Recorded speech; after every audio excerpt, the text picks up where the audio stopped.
Most people spend way too much time setting up camp, and honestly, a lot of folks are making their tarp setups harder than they need to be. Today I'm going to show you my rapid ridgeline setup using Antler toggles, high visibility paracord, and a few tricks I've learned after years of hammock camping, deer camp, storms, and spending way too much time untangling ropes in the dark. And before somebody says that bright cordage isn't tactical enough, unless you're hiding from the law or stealth camping somewhere you probably shouldn't be, bright cordage may actually save your gear and your ankles. So this setup is designed for speed, simplicity, and repeatability. Once you make it once, you can deploy it fast every single trip. This is roughly 25 to 30 foot section of high visibility paracord. One end has a fixed bowline loop and a deer antler toggle. The other end has two drilled antler toggles that let me tension the line quickly around the tree. So the first thing I do is I seal the end with a little mini torch.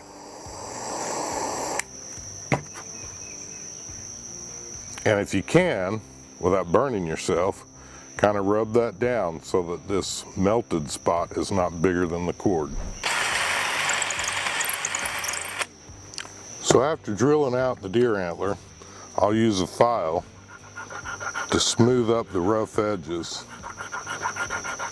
created by the drill, and then also from where I've sawed it down just using a regular old hand saw. Next step we're going to do, we're going to run our paracord, actually shove that through there, tie a bowline knot. Bowline knot is really simple. If you've never tied it before, I do have a full-length video, but we're just going to make a loop. You're going to have the rabbit go in the hole, around the tree in the back here, and then back through the hole. Right now, you're going to grab your rabbit and then pull this, and there's your bowline knot. The fun thing about the bowline knot is if you do need to untie this, you can untie it real quick and easy. Doesn't matter how much pressure you put on that knot. Now this deer antler becomes a toggle. The great thing about the deer antler, it's not going to rot like a piece of wood. Now on the other end, I've already got that drilled out, and we've got one more deer antler tied at the other end. Just put a simple knot on there to keep that from falling off. And if you want to get real fancy, put two antlers down here, and I'll show you why in a minute. These antlers at the other end are going to act like natural toggles, so I can tension everything quickly without any additional hardware. And honestly, I just like the outdoors look of the antlers better than the shiny metal parts hanging everywhere. Plus, if civilization collapses, at least my tarp setup will still look really classy. Now for the Prusik loops, I usually use number 36 tarred bank line because it grips really well to the paracord. But if you don't like the possibility of sticky residue that the tarred bank line sometimes have, you can use some Dynamocord and or the smaller diameter paracord. The big tip on this and the takeaway is, for your Prusik loops, you generally want a smaller diameter than whatever your ridgeline or your main line is. I leave 3 Prusik loops permanently attached to the ridgeline. You really only need 2 for the tarp, but the third one comes in really handy for hanging lights, gear, gloves, or whatever else you may need underneath your shelter. And this is where I personally prefer hanging my tarp over the ridgeline instead of underneath it. Now there's nothing wrong with hanging your tarp underneath the ridgeline. Tons of people do it.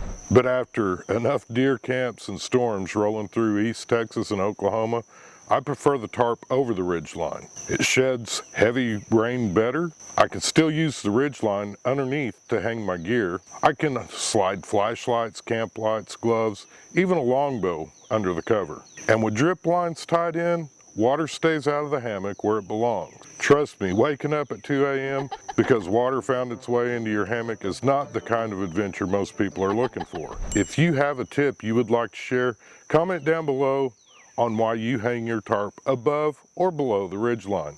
We want to know, what is it you prefer? One more bonus tip here is another shorter piece of paracord, and I generally use 10 foot, is a great way to use the extra pieces of your deer antler and keep your gear, especially your backpack, off the ground. No sense in announcing to the fire ants that you've moved into the neighborhood, because around here, they don't knock before they enter. One more quick tip, especially when talking about fire ants, yes, they will use your ridgeline like a bridge to come inside. If you'll spray that rascal with Sawyer's, it works wonderfully, and I've never had a fire ant cross my ridgeline. Now that you've got your ridgeline assembled and ready to use, let's put it up. We're going to start by wrapping the end with the bowline knot and the antler around the tree. Then we're going to put the antler through the bowline knot.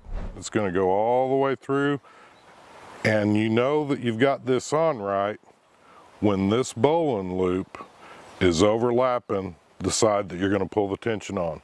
Once you pull the tension, it's going to stay there. You don't have to worry about it falling down or any of that. If you notice, we've still got our rapid ridge line, and you can start walking to your next tree and it's going to start coming out. That's part of the rapid system. So on the other end, we've already got this one loose deer antler toggle that we've talked about, and we've got our additional Prusik loop here. If you go underneath like I just did, you can see this part that we're going to be pulling towards the tree. This Prusik loop is actually going to be capturing it so that it will hold tension on it to keep it from slipping. And then you're just going to tighten it up. So by using this extra rope, you can actually get a lot more leverage and pulling on it this direction to really get that thing banjo tight in case you have some heavy storms or rain coming, as opposed to trying to slip this Prusik knot down to apply the tension. Pulling on this rope gives you a lot more leverage to actually get this thing tight. Now at the end of your camping trip, to release the tension, you're just going to grab your toggle and kind of roll it backwards, and that's going to take this pressure off of this, and it's going to let you release it.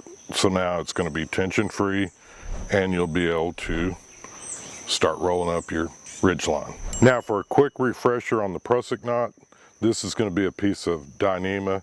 It's just a square knot tied at the end, but what I like to do when I'm tying these up on my ridge line, you're going to make a loop. I like the knot off center. I don't want it at the very end, and I'll show you why here in a minute. It makes it easier to get your tarp on without any additional supplies needed.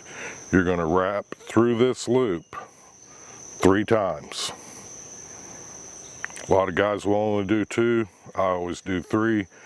Make sure that you're kind of cleaning this up as you're going through, and then we're going to pull some of this slack out so that this is going to capture in nicely. So we'll roll this. This is our last loop through. This will be turn number 3 going through, and I'm trying to get that knot through there.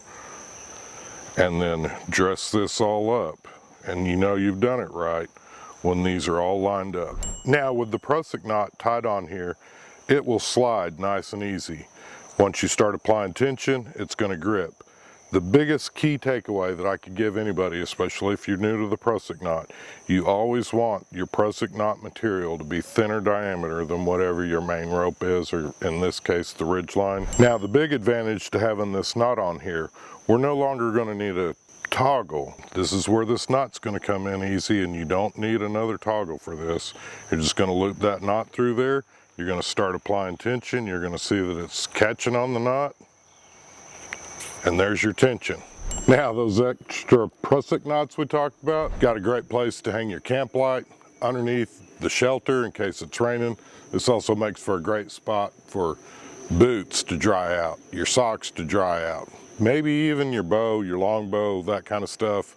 Anything camp related that you need to keep dry while you're sleeping, or even in the day in case you get one of those midday showers. And that's another reason I like tying my tarp above the ridge line instead of it hanging below. Now I already know in the comments down below somebody's going to say, hey Dale, with you putting your tarp on top of the ridge line, you're liable to get rain inside your hammock. I've found that just tying anything, and it could even be the crap cord that we've taken off this already, or just a piece of paracord, you can make a drip line. And as long as you tie this thing up tight to your ridge line, The water will stop when it gets right in here, and then it'll just start dripping down. If this video has helped you out, make sure that you check out the other knot and hammock camping videos here on the channel. We've got more real world camping setups, tarp tips, and outdoor projects coming every single week. And next week's video is one you'll definitely won't want to miss, especially if you solo camp. Whether you're a solo hammock camper, moto camper, hunter at deer camp, or even somebody just starting out